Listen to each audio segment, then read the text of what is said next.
Hi friends, PSC ബിഗിനേഴ്സിലേക്ക് ഏവർക്കും സ്വാഗതം. ഇന്നത്തെ ക്ലാസ് കെമിസ്ട്രിയിലെ ഒരു ടോപ്പിക്കാണ് ആസിഡ് ആൻഡ് ബേസസ്. ഇത് പല എക്സാമിനും ചോദിക്കുന്ന ക്വസ്റ്റ്യൻസ് ആണ്. അപ്പോൾ ക്വസ്റ്റ്യൻ ഓറിയന്റഡ് മെത്തേഡിലായിരിക്കും കൂടുതലായിട്ട് പോവുക, കൂടുതൽ എക്സ്പ്ലനേഷൻ ഒന്നും ഉണ്ടാവില്ല.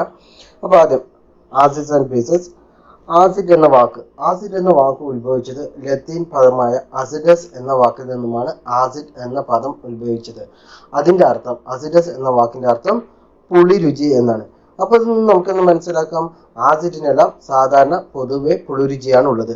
ഇനി എന്താണ് ആസിഡ്? ആസിഡ് എന്ന് പറഞ്ഞാൽ ഹൈഡ്രജൻ അയോണുകളെ നൽകാൻ കഴിവുള്ള പദാർത്ഥങ്ങളെ പറയുന്ന പേരാണ് ആസിഡുകൾ. അപ്പോൾ ആസിഡുകൾ എന്ന് പറഞ്ഞാൽ എന്താണ്? ഹൈഡ്രജൻ അയോണുകളെ നൽകാൻ കഴിവുള്ള പദാർത്ഥങ്ങളാണ് ആസിഡുകൾ. ഇനി ആസിഡുകളെ എങ്ങനെ തരംതിരിക്കാം? ആസിഡുകളെ അവയുടെ പ്രോപ്പർട്ടി അനുസരിച്ച് ഡിഫറെന്റ് പ്രോപ്പർട്ടീസ് നമ്മൾ മെയിനായിട്ട് അയോണികതയുടെയും ബേസികതയുടെയും അടിസ്ഥാനത്തിൽ നമ്മൾ അവയെ തരംതിരിക്കാം. അയോണികത അടിസ്ഥാനത്തിൽ നമ്മൾ അവയെ വീര്യമേറിയ അമ്ലങ്ങൾ എന്നും ദുർബല അമ്ലങ്ങൾ എന്നും തരംതിരിക്കാം. വീര്യമേറിയ അമ്ലങ്ങൾ എന്ന് പറഞ്ഞാൽ അതൊക്കെയാണ് ഹൈഡ്രോക്ലോറിക് ആസിഡ്, സൾഫ്യൂരിക് ആസിഡ്, അതുപോലെ നൈട്രിക് ആസിഡ്. ഇവയൊക്കെ വീര്യമേറിയ അമ്ലങ്ങളാണ്. അപ്പോൾ ഇവ എന്താണ് സംഭവിക്കുക? ഇവ വെള്ളത്തിൽ ലയിക്കുമ്പോൾ അതിലെ മുഴുവൻ ഹൈഡ്രജൻ അയോണുകളായിട്ട് മാറും. അതുകൊണ്ടാണ് അവയെ വീര്യമേറിയ അമ്ലങ്ങൾ എന്ന് പറയുന്നത്. അതേസമയം ദുർബല അമ്ലങ്ങൾ എന്ന് പറഞ്ഞാൽ അവ വെള്ളത്തിൽ ലയിക്കുമ്പോൾ അവയിലെ അസിറ്റിക് ഹൈഡ്രജൻ ഭാഗികമായി മാത്രമാണ് പുറന്തള്ളുക. മുഴുവൻ ഹൈഡ്രജനുകളും ഹൈഡ്രജൻ അയോണുകളാവുകയില്ല. എക്സാമ്പിളാണ് ഫോസ്ഫോറിക് ആസിഡ്, അസറ്റിക് ആസിഡ് എന്നിവ. അപ്പോൾ എന്താണ്? അയോണികതയുടെ അടിസ്ഥാനത്തിൽ നമുക്ക് ആസിഡുകളെ രണ്ടായി തരംതിരിക്കാം എന്ന് പറഞ്ഞു. എന്തൊക്കെയാണ് അവ? ഒന്ന് വീര്യമേറിയവ, രണ്ടാമത്തത് ദുർബല അമ്ലങ്ങൾ. ഓക്കെ, ആസിഡ് എന്ന് ഇംഗ്ലീഷും അമ്ലങ്ങൾ എന്നുള്ളത് മലയാള വാക്കുമാണ്. ഇനി വീര്യമേറിയവ എന്ന് പറഞ്ഞാൽ എന്താണ്? അവ വെള്ളത്തിൽ ലയിക്കുമ്പോൾ അവയിലുള്ള ഹൈഡ്രജൻ മൊത്തമായിട്ടും അയോണുകളായിട്ട് മാറും. അതേസമയം ദുർബല അമ്ലങ്ങൾ ഭാഗികമായിട്ട് മാത്രമാണ് ഹൈഡ്രജൻ അയോണുകളെ പുറന്തള്ളുക. വീര്യമേറിയ അമ്ലങ്ങൾക്ക് ഉദാഹരണമാണ് sulphuric acid, nitric acid, hydrochloric acid എന്നിവ. ദുർബല അമ്ലങ്ങൾക്ക് ഉദാഹരണമാണ് ഫോസ്ഫോറിക് ആസിഡ്, അസറ്റിക് ആസിഡ് എന്നിവ. ഇനി ആസിഡുകളെ ബേസികതയുടെ അടിസ്ഥാനത്തിൽ നമുക്ക് മൂന്നായി തരംതിരിക്കാം. എന്തൊക്കെയാണവ? ഏക basic acid, D basic acid, three basic acid. Okay, എങ്ങനെയാണ് ബേസികതയുടെ അടിസ്ഥാനത്തിൽ? ഏക basic acid, D basic acid, three basic acid. അപ്പോൾ ഏക ബേസിക് ആസിഡ് പറഞ്ഞാൽ ഒരു ഹൈഡ്രജൻ അയോണിനെയായിരിക്കും അത് ജലത്തിൽ ലയിക്കുമ്പോൾ തരിക. അതായത് ഒരു ആസിഡിന്റെ തന്മാത്ര ഒരു ഹൈഡ്രജൻ അയോണിനെ തരികയാണെങ്കിൽ അതാണ് ഏക ബേസിക് ആസിഡ് എന്ന് പറയുന്നത്. ഇപ്പോൾ HCl. ഇപ്പോൾ HCl എന്ന ഒരു ആസിഡിന്റെ തന്മാത്രയിൽ എത്ര ഹൈഡ്രജൻ ഉണ്ട്? ഒരു ഹൈഡ്രജൻ ആണുള്ളത്. അപ്പൊ ആ ഒരു ഹൈഡ്രോക്ലോറിക് ആസിഡിന്റെ ഒരു തന്മാത്ര ഒരു ഹൈഡ്രജൻ അയോണിനെയായിരിക്കും തരിക. അതുകൊണ്ടാണ് ഏക ബേസിക് ആസിഡ് എന്ന് ഹൈഡ്രോക്ലോറിക് ആസിഡിനെ വിളിക്കുന്നത്. അതേസമയം ഡി ബേസിക് ആസിഡ് പറഞ്ഞാൽ ഇവ രണ്ട് ഹൈഡ്രജൻ അയോണുകളെ തരുന്നു. അതായത് ഒരു ആസിഡിന്റെ തന്മാത്ര രണ്ട് ഹൈഡ്രോജൻ അയോണുകളെ തരികയാണെങ്കിൽ അവയെ ഡി ബേസിക് ആസിഡുകൾ എന്ന് പറയുന്നു. എക്സാമ്പിൾ ആണ് H2SO4, സൾഫ്യൂരിക് ആസിഡ്. ഇപ്പൊ ഏക ബേസിക് ആസിഡിന് വേറൊരു ഉദാഹരണമുണ്ട്, HNO3 പറഞ്ഞാൽ നൈട്രിക് ആസിഡ്. ഇനി ത്രീ ബേസിക് ആസിഡ് പറഞ്ഞാൽ അവയുടെ ഒരു ആസിഡിന്റെ തന്മാത്ര എത്ര നൽകും? 3 ഹൈഡ്രജൻ അയോണുകളെ നൽകും. ഇവയാണ് ത്രീ ബേസിക് ആസിഡുകൾ എന്ന് പറയുന്നത്. എക്സാമ്പിൾ ആണ് H3PO4. അതിന് H3PO4 എന്നുള്ളത്. ക്ലിയർ ആണല്ലോ? ഇനി നമുക്ക് അടുത്തത് ആസിഡിന്റെ പ്രത്യേകതകൾ എന്ന് പറയുന്നത് ഞാൻ ഫസ്റ്റ് തന്നെ പറഞ്ഞു, ആസിഡിനെല്ലാം സാധാരണ പുളിരുചിയാണുള്ളത്. എന്താ രുചിയാണുള്ളത്? പുളിരുചിയാണ് ഉള്ളത്. ഇനി രണ്ടാമത്തെ പ്രോപ്പർട്ടിയാണ് നീല ലിറ്റ്മസിനെ ചുവപ്പാക്കുന്നു. അപ്പോൾ ഈ ക്വസ്റ്റ്യൻ പേപ്പറിലെല്ലാം കാണും ലിറ്റ്മസ് പേപ്പർ ഏത് കളറിന് ഏത് കളറിലേക്ക് മാറും മറ്റുള്ള ക്വസ്റ്റ്യൻ വരും. അപ്പോൾ അതിൽ ഓപ്ഷനാണ് തരിക. നീല ലിറ്റ്മസിനെ ചുവപ്പാക്കുന്നു, അല്ലെങ്കിൽ ചുവപ്പ് ലിറ്റ്മസിനെ നീലയാക്കുന്നു, അങ്ങനെയൊക്കെയാണ് നമ്മൾ തരിക. അപ്പോൾ നമ്മളിത് ചിലപ്പോൾ പെട്ടെന്ന് കൺഫ്യൂഷൻ ആവും, നീലനെ ചുവപ്പാക്കുകയാണോ അതോ ചുവപ്പിന് നീലയാക്കുകയാണോ എന്നൊക്കെ. അപ്പോൾ ആസിഡ് പറയുമ്പോൾ നമുക്ക് തന്നെ അറിയാം, ആസിഡ് നമുക്ക് പെട്ടെന്ന് ആലോചന വരിക അപകടം പിടിച്ച മാതിരിയാണ്. ഈ അപകടത്തിന്റെ സിഗ്നൽ സാധാരണ എന്താണ്? റെഡ് ആണ്. അപ്പൊ നമ്മൾ ആസിഡ് എന്ത് ചെയ്യും? നീല ലിറ്റ്മസിനെ ചുവപ്പാക്കുകയാണ് ചെയ്യുക. ഇതിന്റെ നേരെ ഉൾട്ടയായിരിക്കും ആൽക്കലികൾ ചെയ്യുക. ക്ലിയർ ആണല്ലോ? അപ്പൊ ആസിഡിന്റെ പ്രത്യേകത എന്തൊക്കെയാണ്? ഒന്ന് പുളിരുചിയാണ് പറഞ്ഞു, രണ്ടാമത്തെ നീല ലിറ്റ്മസിനെ ചുവപ്പാക്കുന്നു പറഞ്ഞു. പിന്നെ ആസിഡുകൾ സാധാരണ ലോഹങ്ങളുമായി പ്രവർത്തിച്ച് ഹൈഡ്രജൻ വാതകം ഉണ്ടാക്കുന്നു. അങ്ങനെ മിക്ക ലോഹങ്ങളും ഹൈഡ്രജനുമായി ആസിഡുകളുമായി പ്രവർത്തിച്ച് ഏത് വാതകം ഉണ്ടാക്കുക? ഹൈഡ്രജൻ വാതകമാണ് ഉണ്ടാക്കുക. ഹൈഡ്രജൻ കത്തുന്ന വാതകമാണ്. ഹൈഡ്രജൻ കണ്ടുപിടിച്ച വ്യക്തി കാവൻഡിഷ് ആണ്, മറക്കരുത്. മിക്ക ആസിഡുകൾ എന്ത് സംഭവിക്കും? ലോഹങ്ങളുമായി പ്രവർത്തിച്ച് അവ എന്തുണ്ടാക്കും? ഹൈഡ്രജൻ വാതകം ഉണ്ടാക്കും. ഇതേമാതിരി തന്നെ ആസിഡുകൾ ലോഹ കാർബണേറ്റുകളുമായി അതേപോലെ ലോഹ ഹൈഡ്രജൻ കാർബണേറ്റുകളുമായി പ്രവർത്തിച്ച് കാർബൺ ഡൈ ഓക്സൈഡ് ഉണ്ടാക്കും. അപ്പൊ എന്തൊക്കെയാണ് സംഭവിക്കുക? ആസിഡുകൾ ലോഹ കാർബണേറ്റുകളുമായിട്ടോ അല്ലെങ്കിൽ ലോഹ ഹൈഡ്രജൻ കാർബണേറ്റുകളുമായിട്ടോ പ്രവർത്തിക്കുമ്പോൾ കാർബൺ ഡൈ ഓക്സൈഡിനെ പുറത്തുവിടും. ക്ലിയർ ആണല്ലോ? ഇനി ആസിഡുകൾ ബേസുകളുമായി പ്രവർത്തിച്ചാൽ എന്തുണ്ടാകും? അവ രണ്ടും പരസ്പരം പ്രവർത്തിച്ച് ന്യൂട്രലായി ജലവും ലവണവും ഉൽപ്പാദിപ്പിക്കും. അങ്ങനെ ആസിഡുകൾ ബേസുകളുമായി പ്രവർത്തിക്കുമ്പോൾ അവ പരസ്പരം ന്യൂട്രലായി ജലവും ലവണവും ഉൽപ്പാദിപ്പിക്കുന്നു. ഇനി നമുക്ക് ചില ആസിഡുകളൊക്കെ നോക്കാം. അതൊക്കെയാണ് ഹൈഡ്രോക്ലോറിക് ആസിഡ്. ഹൈഡ്രോക്ലോറിക് ആസിഡിന്റെ ഫോർമുല എന്താണ്? HCl. ഇനി നൈട്രിക് ആസിഡിന്റെ ഫോർമുല എന്താണ്? HNO3. ഓക്കെ, അങ്ങനെ എഴുതേണ്ടത് HNO3. ഇങ്ങനെ എഴുതേണ്ടത്. 3 ഓക്സിജൻ ആറ്റം, ഒരു നൈട്രജൻ ആറ്റം, ഒരു ഹൈഡ്രോജൻ ആറ്റം. പിന്നെ phosphoric acid H3PO4. Sulphuric acid H2SO4. Sulphuric acid ആണ് ആസിഡുകളുടെ രാജാവ് എന്നറിയപ്പെടുന്നത്. ഇനി കുറച്ച് ആസിഡുകൾ നമ്മൾ പഠിക്കണം, നമ്മുടെ ഭക്ഷ്യവസ്തുക്കളിലൊക്കെ അടങ്ങിയിട്ടുള്ളത്. ഒന്ന്, മോര് തൈര്. മോര് തൈരിലൊക്കെ അടങ്ങിയിരിക്കുന്ന ആസിഡ് ഏതാണ്? ലാക്റ്റിക് ആസിഡ് ആണ് മോര് തൈരുകളിലൊക്കെ അടങ്ങിയിരിക്കുന്നത്. വിനാഗിരിയിൽ അടങ്ങിയിരിക്കുന്ന ആസിഡാണ് അസറ്റിക് ആസിഡ്. ഇതൊക്കെ കാണാണ്ട് തന്നെ പഠിക്കണം. നാരങ്ങയിൽ സിട്രിക് ആസിഡ്, വാളംപുളിയിൽ ടാർട്ടാറിക് ആസിഡ്, ആപ്പിളില് മാലിക് ആസിഡ്, നെല്ലിക്കയിൽ അസ്കോർബിക് ആസിഡ്, തക്കാളിയിൽ ഓക്സാലിക് ആസിഡ്. ഇതൊക്കെ ലെഫ്റ്റും റൈറ്റും ചോദിച്ചിട്ട് PSC ചോദിച്ച ക്വസ്റ്റ്യൻസുകളാണ്. അപ്പൊ നമുക്കൊന്നും കൂടി പറയാം. തക്കാളി, നേന്ത്രപ്പഴം, ചുവന്നുള്ളി, ചോക്ലേറ്റ്, ഇതിലെല്ലാം അടങ്ങിയിരിക്കുന്ന ആസിഡ് എന്ന് പറയുന്നത് ഓക്സാലിക് ആസിഡ് ആണ്. അപ്പോൾ അതൊക്കെ തക്കാളി, നേന്ത്രപ്പഴം, ചുവന്നുള്ളി, ചോക്ലേറ്റ്, ഇതിലൊക്കെ അടങ്ങിയിരിക്കുന്നത് ഓക്സാലിക് ആസിഡ് ആണ്. ഇനി വാളംപുളിയിൽ ടാർട്ടാറിക് ആസിഡ് ആണ്. ഓക്കെ, വാളംപുളിയിൽ തന്നെ ടാർട്ടാറിക് ആസിഡ് ആണ്. മുന്തിരിയിലും അടങ്ങിയിരിക്കുന്നത് ടാർട്ടാറിക് ആസിഡ് ആണ്. ഓക്കെ, മുന്തിരിയിൽ എന്താ അടങ്ങിയിരിക്കുന്നത്? ടാർട്ടാറിക് ആസിഡ് ആണ് അടങ്ങിയിരിക്കുന്നത്. ആപ്പിളില് മാലിക് ആസിഡ്. എന്താണ്? Malic acid. ഇനി വിനാഗിരിയിൽ എന്താണ്? Acetic acid. നാരങ്ങയില് സിട്രിക് ആസിഡ്. എന്താണ്? Citric acid. ഈ നാരങ്ങയുടെ അതേ സ്വഭാവമാണ് ഓറഞ്ചിനും. അപ്പൊ ഓറഞ്ചിനും എതിരെ അടങ്ങിയിരിക്കുന്നത് സിട്രിക് ആസിഡ് ആണ് അടങ്ങിയിരിക്കുന്നത്. ഇനി നെല്ലിക്കയിൽ അടങ്ങിയിരിക്കുന്ന ആസിഡ് ആണ് അസ്കോർബിക് ആസിഡ്. തൈര്, പാൽ എന്നിവയിൽ ലാക്റ്റിക് ആസിഡ്. വിനാഗിരിയിൽ ഏതാണ്? Acetic acid.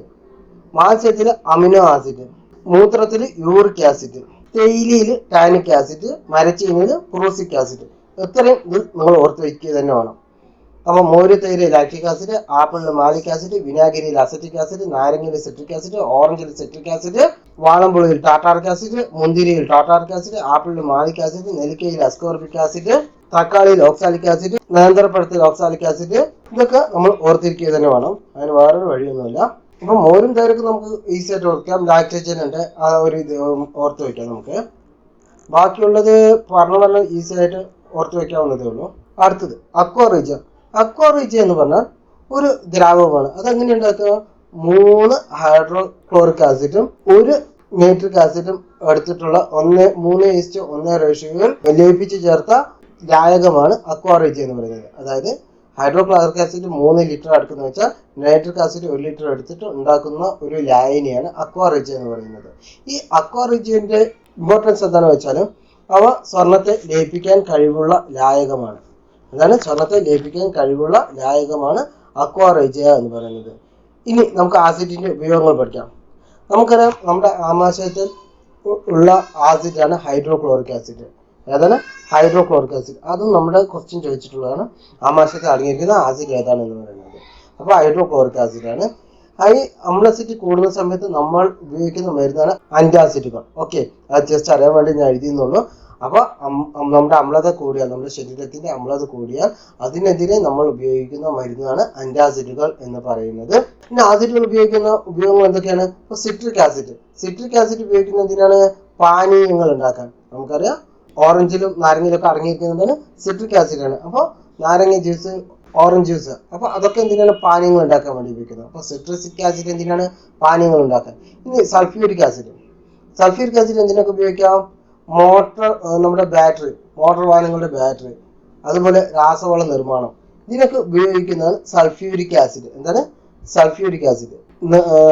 അതുപോലെ നൈട്രിക് ആസിഡ് ഉപയോഗിക്കുന്നത് രാസവളം, പെയിന്റ്, ചായങ്ങൾ നിർമ്മിക്കാൻ ഉപയോഗിക്കുന്ന ആസിഡാണ് നൈട്രിക് ആസിഡ് എന്ന് പറയുന്നത്. ഇനി ടാനിക് ആസിഡ് ഏതെല്ലാം ഉണ്ടെന്ന് പറഞ്ഞാൽ നമ്മൾ തേയിലയിൽ പറഞ്ഞു. ആ തേയിലയിൽ ഉപയോഗിക്കുന്ന ടാനിക് ആസിഡ് എന്തിനൊക്കെ ഉപയോഗിക്കാം? തുകൽ, മഷി എന്നിവ നിർമ്മിക്കാൻ ഉപയോഗിക്കുന്ന ആസിഡാണ് ടാനിക് ആസിഡ്. അപ്പോൾ ആസിഡിന്റെ ഉപയോഗങ്ങൾ എന്തൊക്കെയാണ്? ഒന്ന്, മരുന്ന്, പെയിന്റുകൾ, രാസവളം, ചായങ്ങൾ എന്നിവ നിർമ്മിക്കാൻ നമ്മൾ നൈട്രിക് ആസിഡ് ഉപയോഗിക്കുന്നു. ആസിഡുകളുടെ രാജാവ് എന്നറിയപ്പെടുന്ന സൾഫ്യൂരിക് ആസിഡ് മോട്ടോർ വാഹനങ്ങളുടെ ബാറ്ററി, രാസവള നിർമ്മാണത്തിന് എന്നിവ സൾഫ്യൂരിക് ആസിഡ് ഉപയോഗിക്കുന്നു. സിട്രിക് ആസിഡ് പാനീയങ്ങൾ ഉണ്ടാക്കാൻ ഉപയോഗിക്കുന്നു. ടാനിക് ആസിഡ് തുകൽ, മഷി എന്നിവ നിർമ്മിക്കാൻ ഉപയോഗിക്കുന്നു. കാർബോണിക് ആസിഡ് എന്താണ്? നമ്മുടെ പാനീയങ്ങളിലെല്ലാം ഉള്ള ആസിഡാണ് കാർബോണിക് ആസിഡ്. അപ്പോൾ ഇതൊക്കെയാണ് ആസിഡിന്റെ ഉപയോഗങ്ങൾ. ഏറ്റവും ആദ്യം കണ്ടുപിടിക്കപ്പെട്ട ആസിഡ് എന്ന് പറയുന്നത് അസറ്റിക് ആസിഡാണ്.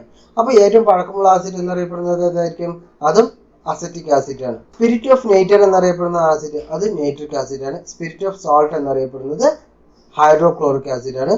വിറ്റാമിൻ B9 എന്നറിയപ്പെടുന്നത് ഫോളിക് ആസിഡാണ്. വിറ്റാമിൻ B5 പാൻറ്റോതെനിക് ആസിഡാണ്. വിറ്റാമിൻ B3 നിക്കോട്ടിനിക് ആസിഡാണ്. അപ്പൊ നിയാസിൻ എന്നും അറിയപ്പെടുന്ന വിറ്റാമിനാണ് വിറ്റാമിൻ B3.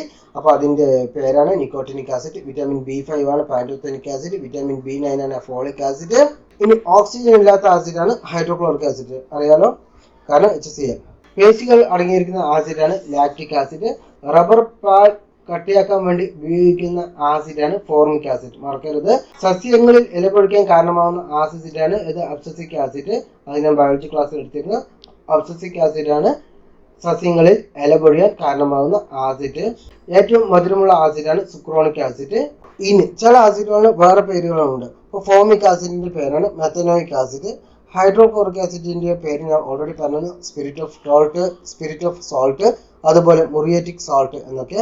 നൈട്രിക് ആസിഡിന്റെ പേരാണ് അക്വാഫോർട്ടിസ്. എന്താണ്? അക്വാഫോർട്ടിസ്.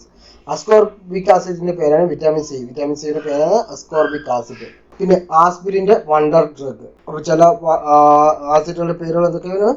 അസറ്റിക് ആസിഡിന് എത്തനോയിക് ആസിഡ് എന്ന് പറയും. ഫോമിക് ആസിഡിന്റെ മെത്തനോയിക് ആസിഡ്. ഹൈഡ്രോക്ലോറിക് ആസിഡിന്റെ പേരാണ് സ്പിരിറ്റ് ഓഫ് സോൾട്ട് അല്ലെങ്കിൽ മുറിയേറ്റിക് ആസിഡ് എന്ന് വിളിക്കും. നൈട്രിക് ആസിഡിന്റെ പേരാണ് സ്പിരിറ്റ് ഓഫ് നേച്ചർ അല്ലെങ്കിൽ അക്വാഫോർട്ടിസ്. പിന്നെ അസ്കോർബിക് ആസിഡിന്റെ പേരാണ് വിറ്റാമിൻ സിയുടെ പേരാണ് അസ്കോർബിക് ആസിഡ്. വിറ്റാമിൻ B5 പേരാണ് പാൻറ്റോതെനിക് ആസിഡ്. വിറ്റാമിൻ B3 പേരാണ് നിക്കോട്ടിനിക് ആസിഡ്. വിറ്റാമിൻ B9 പേരാണ് ഫോളിക് ആസിഡ്. ഇതൊന്നും മറക്കരുത്. പിന്നെ ആസ്പിരിന്റെ പേരാണ് വണ്ടർ ഡ്രഗ്. ഇനി അടുത്തത് ബേസുകൾ എന്ന് പറഞ്ഞാൽ ഹൈഡ്രോക്സിൽ ഗ്രൂപ്പ് അടങ്ങിയിരിക്കുന്ന പദാർത്ഥങ്ങളാണ് ബേസുകൾ. ഈ ബേസുകൾ ജലത്തിൽ ലയിക്കുന്ന ബേസുകളെ പറയുന്ന പേരാണ് ആൽക്കലി. അപ്പോൾ ഇത് നമുക്ക് മനസ്സിലാക്കാം, എല്ലാ ബേസുകളും ആൽക്കലികളല്ല, പക്ഷെ എല്ലാ ആൽക്കലികളും ബേസുകളാണ്. അതായത് വെള്ളത്തിൽ ലയിക്കുന്ന ബേസുകളെ പറയുന്ന പേരാണ് ആൽക്കലി. ഹൈഡ്രോക്സിൽ അയോൺ അടങ്ങിയിരിക്കുന്ന OH- അയോണുകൾ അടങ്ങിയിരിക്കുന്ന പദാർത്ഥങ്ങളാണ് ബേസുകൾ. ഇവ എന്ത് ചെയ്യും? ചുവന്ന ലിറ്റ്മസിനെ നീലിയാക്കും. പിന്നെ എല്ലാ ബേസുകളും ആൽക്കലി അല്ല പറഞ്ഞു. എല്ലാ ആൽക്കലികളും ബേസുകളാണ്. ഏതൊക്കെ ബേസുകളാണ് വെള്ളത്തിൽ ലയിക്കുന്നത് അവയാണ് നമ്മൾ ആൽക്കലികൾ എന്ന് പറയുന്നത്. ഇപ്പോൾ സോഡിയം ഹൈഡ്രോക്സൈഡ്, പൊട്ടാസ്യം ഹൈഡ്രോക്സൈഡ് ഇവയെല്ലാം ആൽക്കലികളാണ്. അതേസമയം അലുമിനിയം ഹൈഡ്രോക്സൈഡ് അത് ജലത്തിൽ ലയിക്കില്ല, അതുകൊണ്ട് അവ ബേസ് മാത്രമാണ്, ആൽക്കലികളല്ല. ഇനി ഇപ്പൊ ചുവന്ന ലിറ്റ്മസിനെ എന്ത് ചെയ്യും? നീലയാക്കും. ഞാൻ പറഞ്ഞിരുന്നു ആസിഡുകൾ ഡേഞ്ചർ ആയിട്ട് നമുക്ക് തോന്നും, അതുകൊണ്ട് നമ്മൾ എന്താ ചെയ്യുക? നീല ലിറ്റ്മസിനെ ചുവന്നതായിട്ടാണ് അത് മാറ്റുക. ചുവപ്പ് പറയുന്നതെല്ലാം ഡേഞ്ചർ ആണല്ലോ, അങ്ങനെ ഓർത്താൽ മതി. അതേസമയം ആൽക്കലികൾ വന്നിട്ട് ചുവന്ന ലിറ്റ്മസിനെ നീലയാക്കുകയാണ് ചെയ്യുക. ഇവയ്ക്ക് കയ്പ് നിറമാണ് ഉണ്ടാവുക, വഴുവഴുപ്പാണ്. ഇത് നമ്മൾ സോപ്പൊക്കെ വഴുവഴുപ്പാണല്ലോ ഉണ്ടാവുക. അപ്പോൾ വഴുവഴുപ്പുള്ള സാധനങ്ങളാണ് ആൽക്കലികൾ. ഇനി ആൽക്കലികളുടെ ഉപയോഗം. ഇപ്പോൾ കാൽസ്യം ഹൈഡ്രോക്സൈഡ് എന്തിനൊക്കെ ഉപയോഗിക്കുന്നത്? കാൽസ്യം ഹൈഡ്രോക്സൈഡ് ഗ്ലാസ് നിർമ്മാണത്തിന്, അതുപോലെ മണ്ണിന്റെ അസിഡിറ്റി കുറയ്ക്കാൻ, ഇവയ്ക്കൊക്കെ ഉപയോഗിക്കുന്ന ഇതാണ് കാൽസ്യം ഹൈഡ്രോക്സൈഡ്. എന്താണ് കാൽസ്യം ഹൈഡ്രോക്സൈഡ്. അതിൻ്റെ ഇത് എഴുതാം, രാസനാമം calcium hydroxide. Okay, calcium hydroxide എന്താണ്? അവ ഗ്ലാസ് നിർമ്മാണത്തിന് ഉപയോഗിക്കാം, മണ്ണിന്റെ അസിഡിറ്റി കമ്മിയാക്കാൻ വേണ്ടി ഉപയോഗിക്കും. ഇതിന് മിൽക്ക് ഓഫ് ലൈം, സാധാരണ നാമം എന്താ പറയുക? മിൽക്ക് ഓഫ് ലൈം എന്നാണ് ഇതിന്റെ പേര്. എന്താണ്? Milk of lime. ഓക്കെ, ഇനി അടുത്തത് സോഡിയം ഹൈഡ്രോക്സൈഡ്. സോഡിയം ഹൈഡ്രോക്സൈഡിന്റെ പേരെന്താണ്? കാസ്റ്റിക് സോഡ അല്ലെങ്കിൽ സോഡിയം ഹൈഡ്രോക്സൈഡ്. ഇവ എന്തിനാ ഉപയോഗിക്കുക? ഇവ വന്നിട്ട് സോപ്പ്, പേപ്പർ, റയോൺ, എന്തിനൊക്കെ? സോപ്പ്, പേപ്പർ, റയോൺ എന്നിവയുണ്ടാക്കാൻ വേണ്ടി ഉപയോഗിക്കുന്ന എന്താണ്? ആൽക്കലിയാണ് sodium hydroxide. Potassium hydroxide. Potassium ഹൈഡ്രോക്സൈഡിന്റെ സാധാരണ പേരെന്താണ്? Caustic potash. എന്താണ്? Caustic potash. എന്താണ്? Caustic potash.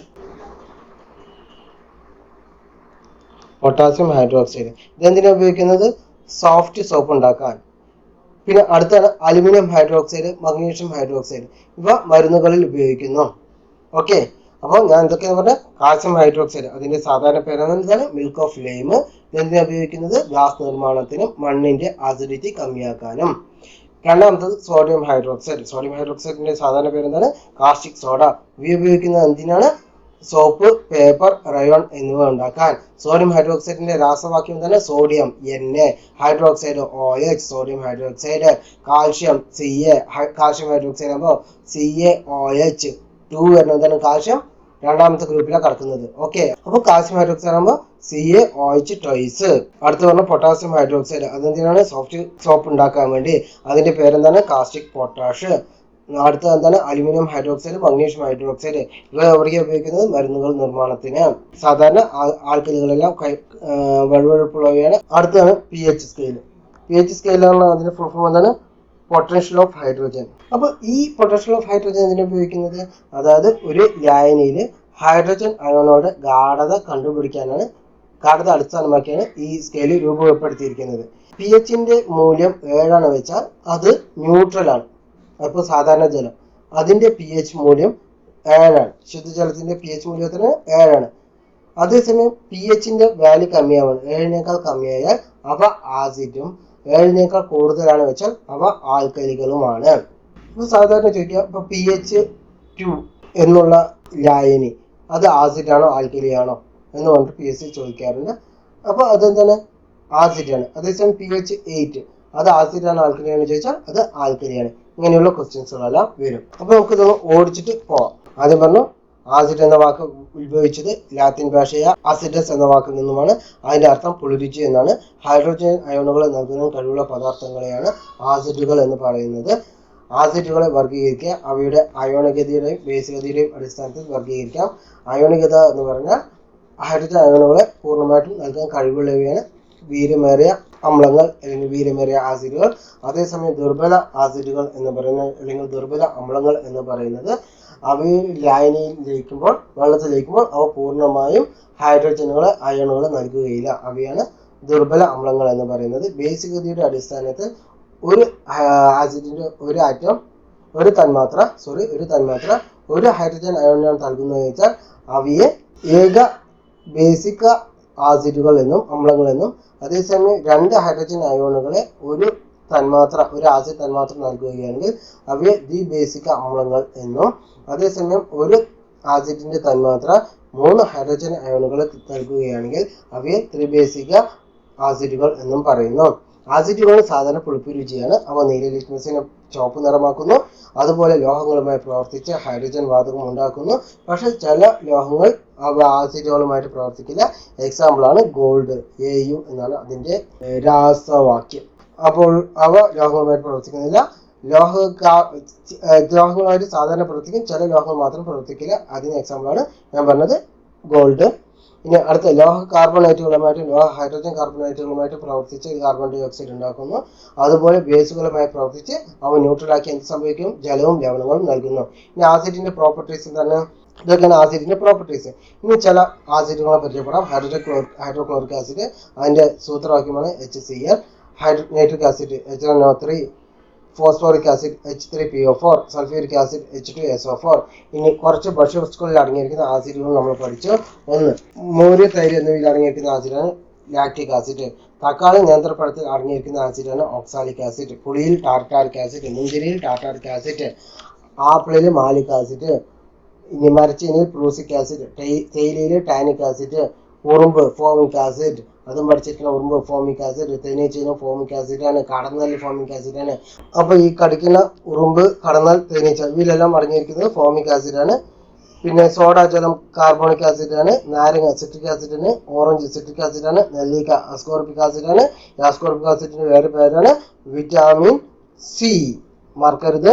പിന്നെ തൈര്, പാൽ എന്നിവയിൽ ലാക്റ്റിക് ആസിഡാണ് ഉള്ളത്. വിനാഗിരിയിൽ അസറ്റിക് ആസിഡാണ്. ആസ്പിരിന്റെ പേരാണ് അസറ്റൈൽ സാലിസിലിക് ആസിഡ്. മാംസ്യത്തിൽ പ്രോട്ടീനിൽ എന്താണ് അമിനോ ആസിഡ്, മൂത്രത്തിൽ യൂറിക് ആസിഡ്. ഇനി അക്വാറിജ് എന്ന് പറഞ്ഞാൽ ഒരു പ്രത്യേകതരം ലായനിയാണ്. അത് അങ്ങനെ ഉണ്ടാക്കുക, 3 ഹൈഡ്രോക്ലോറിക് ആസിഡും 1 നൈട്രിക് ആസിഡും ചേർത്താണ് അക്വാറിജ് ഉണ്ടാക്കുന്നത്. സ്വർണ്ണത്തെ ലയിപ്പിക്കാൻ ഉപയോഗിക്കുന്ന ലായകമാണ് അക്വാറിജ. ഇനി ആസിഡിന്റെ ഉപയോഗങ്ങൾ, ആസിഡിന്റെ മെയിൻ ഉപയോഗങ്ങൾ ഏതൊക്കെയാണ്? ഒന്ന്, മരുന്നുകൾ, പെയിന്റ് നിർമ്മാണത്തിന് നമ്മൾ ഏതാ ഉപയോഗിക്കുക? രാസവളം, പെയിന്റ്, ചായങ്ങൾ എന്നിവ നിർമ്മിക്കാൻ നമ്മൾ നൈട്രിക് ആസിഡ് ഉപയോഗിക്കുന്നു. അതുപോലെ പാനീയങ്ങൾ ഉണ്ടാക്കാൻ സിട്രിക് ആസിഡ് ഉപയോഗിക്കുന്നു. മോട്ടോർ വാഹനങ്ങളുടെ ബാറ്ററി, രാസവള നിർമ്മാണത്തിന് സൾഫ്യൂരിക് ആസിഡ് ഉപയോഗിക്കുന്നു. തുകൽ, മഷി എന്നിവ നിർമ്മിക്കാൻ നമ്മൾ ടാനിക് ആസിഡ് ഉപയോഗിക്കുന്നു. ടാനിക് ആസിഡ് ഏതിലുള്ളത്? തേയിലയിലുണ്ട്. ടാനിക് ആസിഡ് തുകൽ, മഷി എന്നിവ നിർമ്മിക്കാൻ ഉപയോഗിക്കുന്നു. നൈട്രിക് ആസിഡ് രാസവളം, പെയിന്റ്, ചായങ്ങൾ എന്നിവ നിർമ്മിക്കാൻ ഉപയോഗിക്കുന്നു.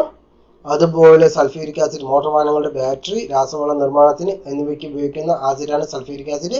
സിട്രിക് ആസിഡ് പാനീയങ്ങൾ ഉണ്ടാക്കുന്നു. സിട്രിക് ആസിഡ് അടങ്ങിയിരിക്കുന്ന പദാർത്ഥങ്ങളാണ് നാരങ്ങയും ഓറഞ്ചും. അപ്പൊ അത് ജ്യൂസ് ഉണ്ടാക്കാൻ ഉപയോഗിക്കുന്നു. അങ്ങനെ ഓർത്താൽ മതി. ഇനി അടുത്തത് ബേസ് എന്ന് പറഞ്ഞാൽ ഹൈഡ്രോക്സിൽ അയോണുകൾ സ്വതന്ത്രമാക്കുന്ന പദാർത്ഥങ്ങളാണ് ആൽക്കലികൾ എന്ന് പറയുന്നത്. എല്ലാ ബേസുകളും ആൽക്കലികളല്ല. ജലത്തിൽ ലയിക്കുന്ന ബേസുകളെയാണ് ആൽക്കലികൾ എന്ന് പറയുന്നത്. ഇവ ചുവന്ന ലിറ്റ്മസിനെ നീലയാക്കുന്നു. വഴുവഴുപ്പുള്ളവയാണ്, കയ്പുള്ളവയാണ്. അതുപോലെ സോപ്പ് ഉണ്ടാക്കാൻ ഉപയോഗിക്കുന്ന പദാർത്ഥങ്ങളാണ് ആൽക്കലികൾ. ഇനി 2-3 ആൽക്കലികൾ ഞാൻ പറഞ്ഞിരുന്നു. ആൽക്കലികളുടെ ഉപയോഗത്തിൽ പറഞ്ഞിരുന്നു. നമ്മള് കാൽസ്യം ഹൈഡ്രോക്സൈഡിന്റെ പേരെന്താണ്? അപ്പോൾ ഗ്ലാസ് നിർമ്മാണത്തിന് മണ്ണിന്റെ അസിഡിറ്റി കുറയ്ക്കാൻ വേണ്ടി ഉപയോഗിക്കുന്ന ആൽക്കലിയാണ് കാൽസ്യം ഹൈഡ്രോക്സൈഡ്. കാൽസ്യം ഹൈഡ്രോക്സൈഡിന്റെ മറ്റൊരു പേരാണ് മിൽക്ക് ഓഫ് ഫ്ലെയിം. കാൽസ്യം ഹൈഡ്രോക്സൈഡിന്റെ സാധാരണ പേരെന്താണ്? Milk of flame. അതുപോലെ സോഡിയം ഹൈഡ്രോക്സൈഡിന്റെ പേരെന്താണ്? Caustic soda. ഇത് എന്തിനാണ് ഉപയോഗിക്കുന്നത്? കാസ്റ്റിക് സോഡ, സോഡിയം ഹൈഡ്രോക്സൈഡ്, അതിന്റെ രാസവാക്യം NaOH. സോപ്പ്, പേപ്പർ, റയോൺ എന്നിവ ഉണ്ടാക്കാനാണ് സോഡിയം ഹൈഡ്രോക്സൈഡ് ഉപയോഗിക്കുന്നത്. പൊട്ടാസ്യം ഹൈഡ്രോക്സൈഡ് സോഫ്റ്റ് സോപ്പ് ഉണ്ടാക്കാനാണ് ഉപയോഗിക്കുന്നത്. അതിന്റെ രാസവാക്യമാണ് KOH. പിന്നെ കാസ്റ്റിക് പൊട്ടാഷ് ആണ് എന്ത്? Potassium hydroxide. എന്താണ്? പൊട്ടാസ്യം ഹൈഡ്രോക്സൈഡ് ആണ് കാസ്റ്റിക് പൊട്ടാഷ് എന്ന് പറയുന്നത്. അതിന്റെ രാസവാക്യമാണ് KOH. അതാണ് സോഫ്റ്റ് സോപ്പ് ഉണ്ടാക്കാൻ ഉപയോഗിക്കുന്നത്. അലുമിനിയം ഹൈഡ്രോക്സൈഡ്, മഗ്നീഷ്യം ഹൈഡ്രോക്സൈഡ് ഇവ മരുന്നുകളിൽ ഉപയോഗിക്കുന്നു. പിന്നെ pH മൂല്യം. pH പറഞ്ഞ പൊട്ടൻഷ്യൽ ഓഫ് ഹൈഡ്രോജൻ അയോണുകളുടെ ഗാഢത അടിസ്ഥാനമാക്കിയാണ് ഈ സ്കെയിൽ രൂപപ്പെടുത്തിയിരിക്കുന്നത്. 7 ആണ് ന്യൂട്രൽ. pH മൂല്യം 7 എന്ന് പറഞ്ഞാൽ അത് ന്യൂട്രൽ ആയിട്ടുള്ള ലായനികളെ സൂചിപ്പിക്കുന്നു. എക്സാമ്പിളാണ് ജലം, ശുദ്ധമായിട്ടുള്ള ജലം. അതേസമയം 7-നേക്കാൾ കമ്മിയായിട്ടുള്ളവ ആസിഡുകളും 7-നേക്കാൾ കൂടിയവ ആൽക്കലികളുമാണ്. ഇന്നത്തേക്ക് വൈൻഡപ്പ് ചെയ്യുകയാണ്. ക്ലാസ് ഇഷ്ടപ്പെട്ടാൽ ലൈക്ക് ചെയ്യുക, സബ്സ്ക്രൈബ് ചെയ്യുക, ഷെയർ ചെയ്യുക. താങ്ക്